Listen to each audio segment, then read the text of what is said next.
Good morning and welcome to 20 Minutes on Fighting Disinformation. My name is Christopher Hammer.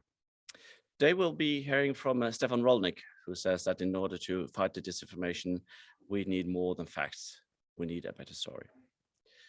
Stefan is a misinformation and communication strategist with a background in politics and campaigns, a qualified science communicator from Imperial College in London, and has worked in Westminster before developing his expertise as a misinformation consultant and now advising the office of the First Minister of Wales.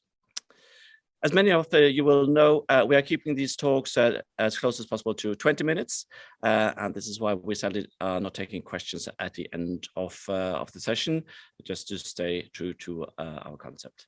So with that, I now passing on the microphone to you, Stefan. Thank you very much, Christopher, for having me. Let me just get my screen shared with you all. Are you able to see?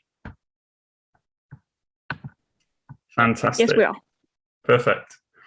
So hi, everyone. And obviously, thanks to Christopher and Charlotte at Bergen Media City for giving me this platform today. I obviously feel very grateful to be able to contribute to this ever-growing and changing conversation about mis and disinformation. I feel even luckier to know that I'm being given this platform on the 1st of April, of course, known to many of us in the West as April Fool's Day, which feels particularly fitting. So now we've got my introduction out the way, I guess I'll just plow straight on with the subject of the talk today and the argument I'm going to be trying to make. There's two questions really I want to address today. The first is, how did we get here? And the second one is, how do we get out? And the title slide here is potentially a bit of a spoiler as to one of the many answers to that second question. So taking us back a little bit, during the first coronavirus lockdown, when many of us around the world were, had a bit more time for introspection, I decided to do some introspection of my own in the form of reading my great-grandfather's memoirs.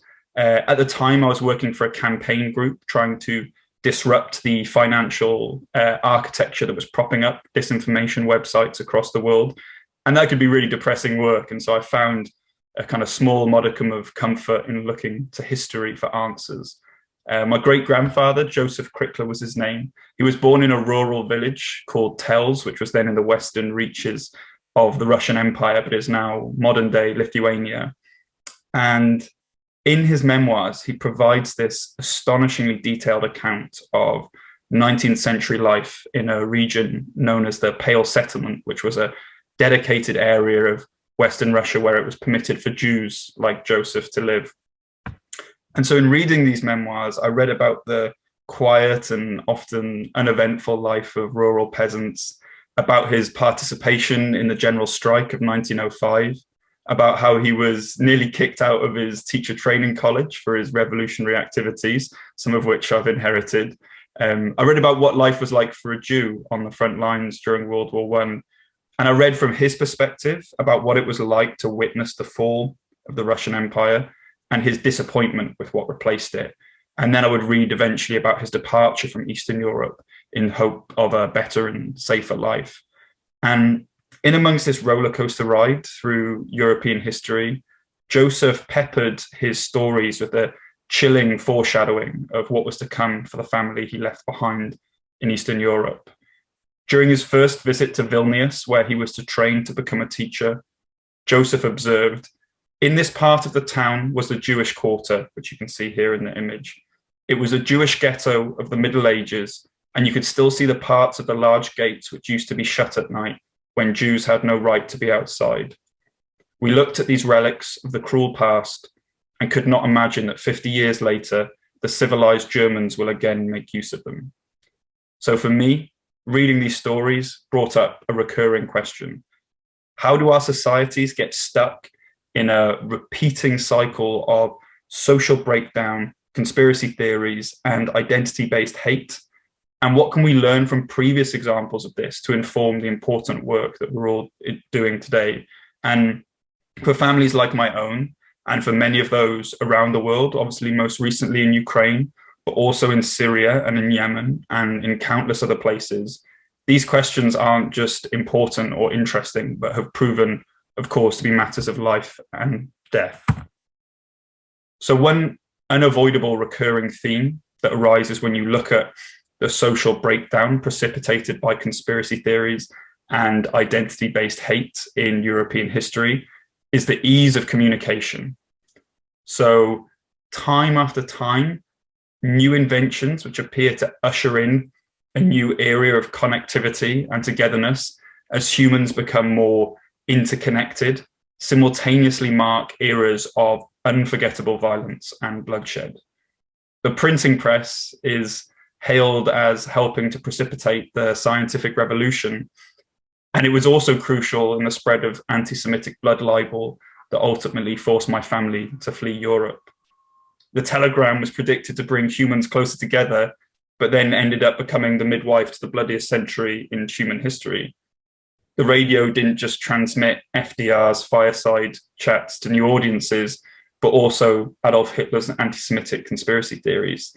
The TV, of course, gave us JFK's speeches and, unfortunately, Tucker Carlson's Fox News segments. Today, Mark Zuckerberg's utopian vision of social media as a force for good in the world now feels laughable as we see once established democracies around the world begin to fracture. And for me, all of this speaks to one fundamental truth. Every time we make it easier for humans to communicate with each other, we make it easier for them to destroy and degrade each other as well. The only difference, and in my view, the frightening difference between past innovations and today's innovations, is that in the 1930s, the radio wasn't a single corporate entity that turned a college student into a billionaire, and it wasn't responsible for algorithmically promoting Hitler's speeches over FDR's speeches in the pursuit of profit. And this really brings me to the crux of my argument today about how we take on this pandemic of misinformation. Because my argument is that we're not simply dealing with a pandemic of misinformed people. We're dealing with a toxic combination of corporate greed, supercharged communication, systemic uncertainty, and importantly, extreme and ever-growing inequality. And these are problems that, in my view, we simply can't just fact-check our way out of. So the evidence on conspiracy thinking, for example, shows that there are three factors that affect our vulnerability to conspiracy thinking as human beings. And those are comprehension, control, and community. So starting with comprehension, if we're faced with an overload of information, high volume of at times contradictory information that our brains are unable to process, we become more vulnerable to conspiracy thinking as we seek to connect all these different dots and make sense of our world. Then there's control. So the more the world around us feels out of our control, the more we grasp onto overarching narratives that can focus our anger and our attention onto an outgroup or onto a secret cabal of individuals who are enriching themselves at the expense of everyone else. This is one of the many reasons that conspiracy theories became so alluring for people all over the world during the pandemic. And then the final C is community. This is another factor that was supercharged by the coronavirus lockdowns.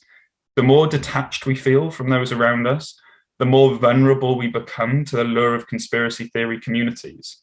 And this is one of the many reasons that fighting mis and disinformation is a social problem, not just an information problem. And there's another reason why seeing the fight against mis and disinformation as simply a task of fact-checking is dangerous, because what we're dealing with often isn't mis or disinformation, but propaganda. So René de Rester from the Stanford Internet Observatory defines propaganda as persuasive communication with an agenda. And propaganda can be built on a toxic mixture of truth and lies, and it's often most effective when it's built on this toxic mixture. So take the vaccine, for example. The vaccine might be saving lives, but it is true that vaccine production is a private enterprise in many parts of the world, and shareholders' wealth is tied in some way to the success of a pharmaceutical company. There might not be a secret cabal of individuals who are secretly controlling the world, but it is true that there is a small group of ultra wealthy individuals who've seen their wealth soar over the course of the pandemic.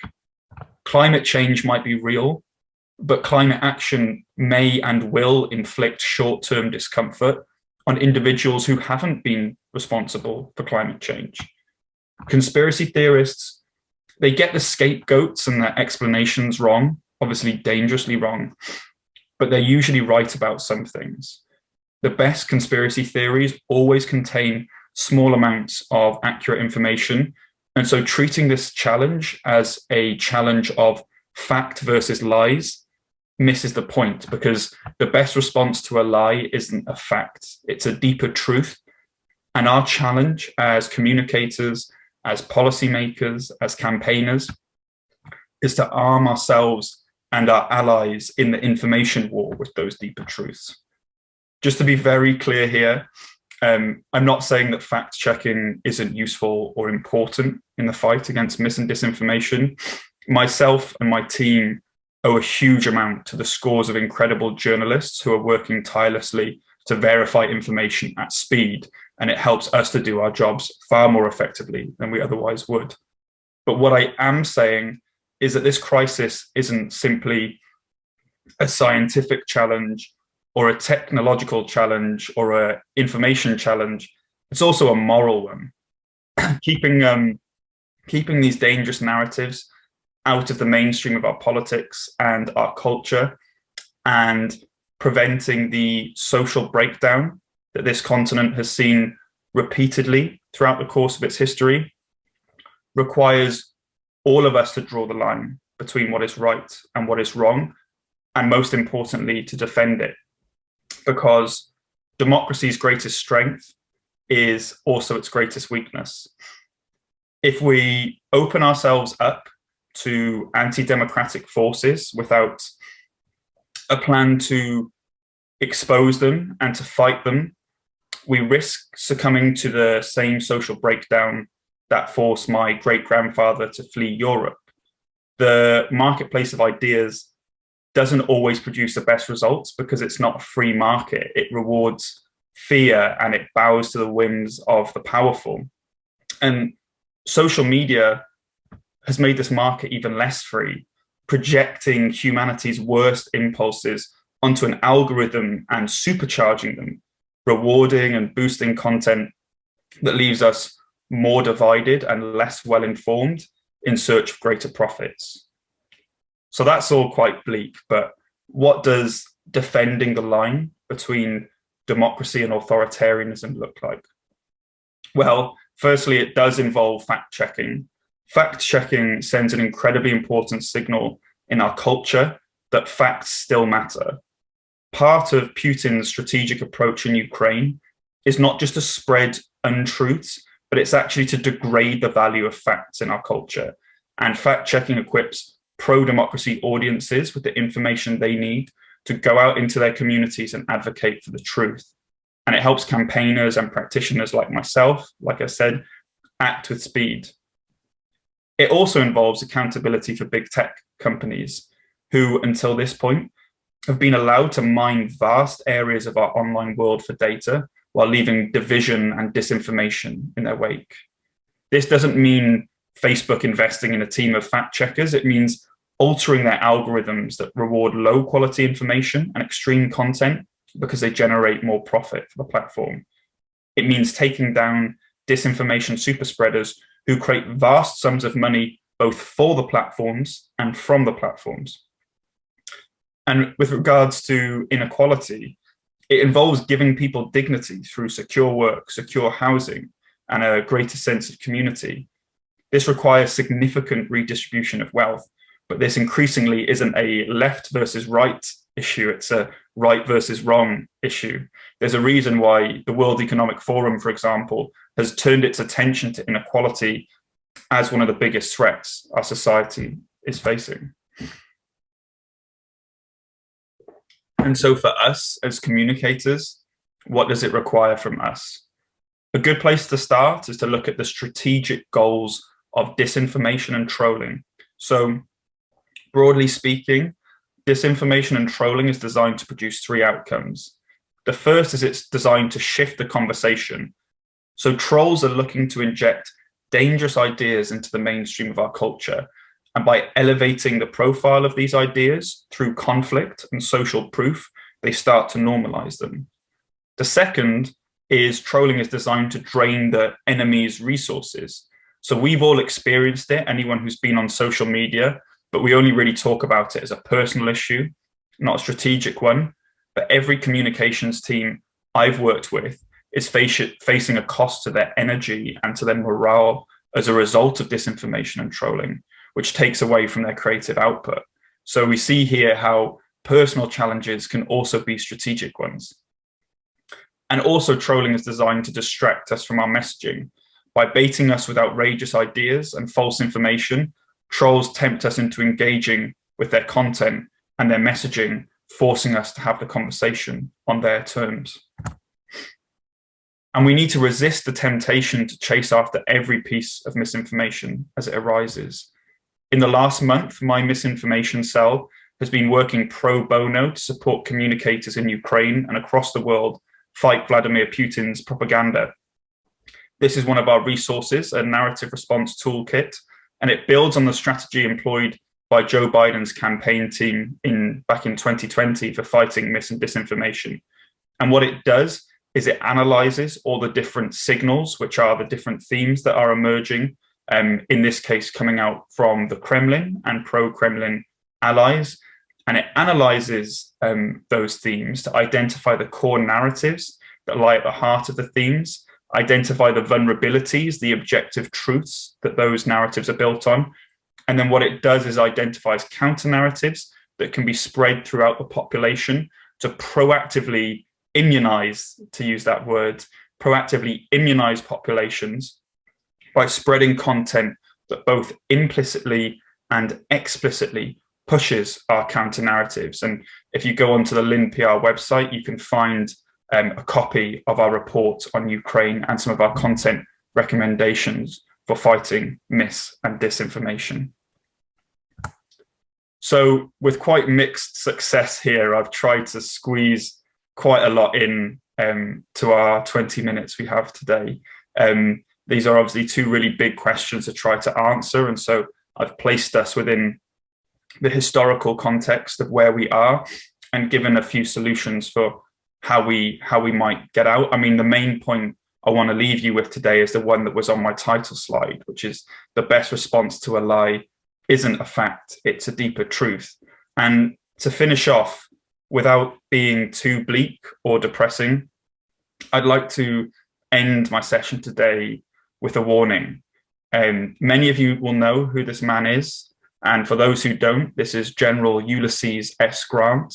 He was the leader of the American Union Army during the US Civil War and would later go on to become the President of the United States. And looking back to history, when we think of the US Civil War, what it was fought for and how it was won, most of us think of Lincoln rallying the masses with grand and witty speeches about humanity and preserving the Union, standing firm and doing the right thing. And from where we stand today, this history can feel a bit inevitable. But I think a lot of people don't realize, in this case, how close the Union came to losing the war. Under the cautious leadership of a previous general, George McClellan, the Union's progress stalled in the war. And while historians debate the extent to which this was General McClellan's fault, the war appeared to be in the balance. Eventually, Lincoln lost faith in McClellan and appointed this man here, Ulysses S. Grant, as the Union general. And Grant took a much more bullish, confident approach to winning the war. Alongside his strategy, Grant quite simply observed that the Union could afford to lose more soldiers than the Confederacy. And so through the grinding brutality of war and death and sacrifice, democracy was preserved and slavery eventually abolished. It wasn't an idea that saved democracy, it was death. And a quick scan through history will find that the same can be said for the Second World War. Many of us now turn our gaze to Ukraine and ask if here too death is the same price we have to pay for democracy. This warning isn't about glorifying human sacrifice to protect democracy, but the opposite. It's to raise the alarm that democracy will not defend itself. And if we are not willing to defend it proudly in our culture, we may soon be forced to defend it on the battlefield. Now, I realize that's a super depressing place to leave it, so I'm going to leave you all with this quote from Abraham Lincoln himself. I am a firm believer in the people. If given the truth, they can be depended upon to meet any national crisis. The great point is to bring them the real facts. Thank you.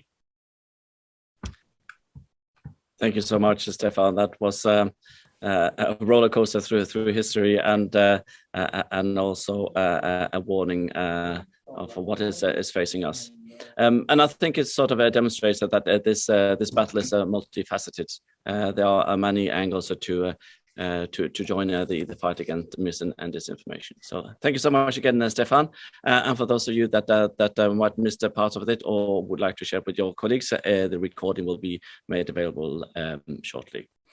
Then let me just turn quickly to next week, just to advertise a bit for what's coming up. Then we'll be hearing from Jasper Jackson, who recently published an article on a Russian tech giant that is mostly owned by Western investors and how it is helping websites pushing false claims about the war in Ukraine to make thousands of dollars every day through digital advertising. Quickly about Jasper, he's an investigative journalist specializing in technology and media, and previously the assistant media editor for The Guardian and digital editor of The New Statesman. And he's spent more than a decade writing about techniques in digital media and technology. So a big thank you to all of you who tune in to us here at Media City Bergen and our 20 minutes on fighting disinformation today. Keep safe and stay healthy, and looking forward to see you again next Friday.